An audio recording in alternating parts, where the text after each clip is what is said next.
বঙ্গবন্ধুদের পাকিস্তান ভাঙার জন্য মৃত্যুদণ্ড দেওয়া হয়েছে।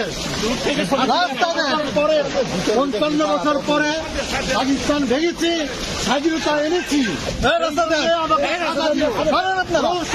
আদালতে পরবর্তী রায়ের আমি নিন্দা করি। শোনেন, ইতিহাসের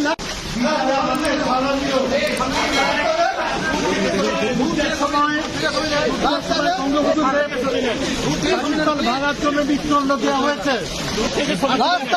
পরে ৫৫ বছর পরে পাকিস্তান ভেঙেছি, স্বাধীনতা এনেছি।